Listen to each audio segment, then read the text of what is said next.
La prima lingua straniera che ho imparato a scuola è stata l'italiano e ce l'ho fatta, anche se ancora oggi ho qualche resistenza col congiuntivo. Un amico mi ha detto: beh, cosa vuoi che è?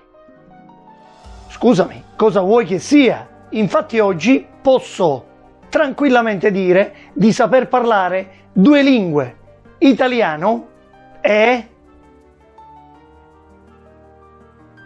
siciliano. Questo perciò ha favorito il mio bilinguismo, italiano e siciliano, due lingue genealogicamente sorelle ma tipologicamente diverse. E proprio come avviene tra sorelle, italiano e siciliano si fanno dei dispetti reciproci. Adesso li scopriremo insieme. Tutto quello che nell'italiano è dolce, in siciliano è aspro. Stomaco, stomaco. Venerdì, vennari. Semola, simula. Accomodare, accummirare. Sono, sunnu. Camera, cammara. Comare, cummare. E tutto quello che in italiano suona aspro, in siciliano per divino miracolo diventa dolce. Camminare, caminari. Traffico, traffico. Calunnia, calunia. Caffè, caffè. Che tipo di siciliano utilizza il siculo, ma soprattutto che tipo di italiano parla? Vi è un italiano regionale che tende ad acquisire alcuni tratti del siciliano, come per esempio gli idiomatismi: non mi fare ittare voci, non mi fare buttare voci.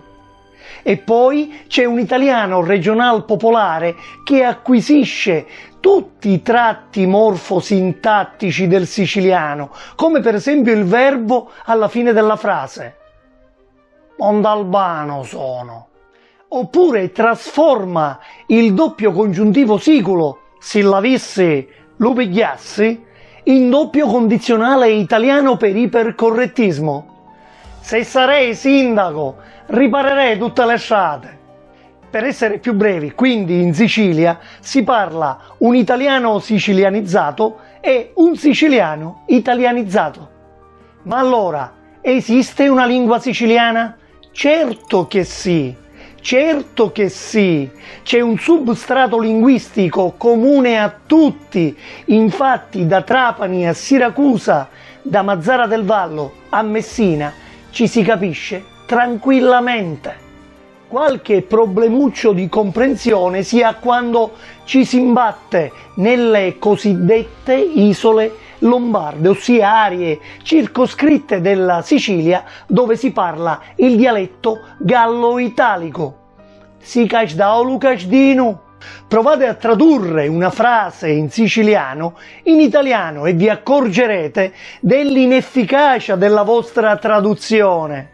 Vi faccio qualche esempio. Provate per esempio a tradurre a cura, ma con tutta la carica d'affetto ed enfasi che il siciliano ci mette quando pronuncia questa parola, a cura. Ecco, in italiano già ci vorrebbero più parole. Abbi cura di te stesso. Strada facendo l'enfasi si è persa. Provate a tradurre sapiddu. Lo sa lui, ma lui chi? Proprio attraverso questo termine sapiddu il siciliano manifesta tutta la sua religiosità, il suo fatalismo, perché ripone nelle mani di Iddu, che sarebbe Dio, tutto quello al quale il siculo non sa rispondere. Volete mettere a paragone per caso futtitinni con invischiatene? Sono due mondi completamente diversi. Futtitinni. Invischiatene. La privacy è stata inventata in Sicilia. In Sicilia non si fanno nomi. Giuvà, non la cattai ste figurini? Ni come si chiama? In Sicilia la meglio parola è quella che non si dice, ma spesso la meglio parola è quella che si manda a dire. Varicci, coi noto, a topate. Poi ci sono termini in Sicilia che assumono vari significati a seconda della zona in cui essi vengono pronunciati. È il caso di citare il termine abbirsari, che nella Sicilia occidentale ha il significato di riparare, sanare qualcosa, mentre se ti rechi a Siracusa, lì ha il significato opposto. S'abbirsau la macchina, nel senso che si è sfasciata. Se torniamo di botto nella Sicilia occidentale e utilizziamo lo stesso termine in esame, abbirsari, ci accorgiamo che anche qui, da noi, questo termine può avere un'accezione negativa. Abbirsate semo, nel senso che siamo messi male. Un altro termine molto strano che assume vari significati a seconda delle zone in cui esso viene pronunciato è muoviti. Ecco, in alcune zone, come per esempio nella provincia di Trapani, se dici a una persona muoviti, lo inviti a sbrigarsi, a non indugiare. Ma se vai ad Agrigento e dici a una persona muoviti, lo inviti a stare fermo. Poi è molto figo il siciliano che entra al bar convinto di parlare in italiano e mi scusi, mi può dare una scioppetta d'acqua? Ecco, in realtà non parla né l'italiano e neanche il siciliano, perché scioppetta deriva dal tedesco, schoppen, e significa bottiglietta piccola. Italiano e siciliano, due mondi opposti, ma come le cose opposte si attraggono. Addirittura il siculo è talmente padrone ormai di entrambi i codici linguistici che li utilizza anche nello stesso discorso. Uè, ciao, non ci vediamo da 20 anni, ma tu non sei più che ti faceste zitto con Rosa? Adesso vi do qualche consiglio per quanto riguarda la pronuncia in siciliano. Ci sono dei punti fermi, dei fonemi tipici che vanno assolutamente rispettati. Per prima cosa parliamo della pronuncia cacuminale, che riguarda alcuni nessi del siciliano, ossia la D cacuminale, che è una lettera dell'alfabeto siculo, che si pronuncia retroflettendo la lingua sul palato. Bedru, casteddu, cavaddu. Alla stessa maniera, sempre cacuminali sono i nessi TR ed STR. Trapani, scritto in italiano, pronunciato in italiano, è uguale scritto in siciliano, ma pronunciato in siciliano, Trapani.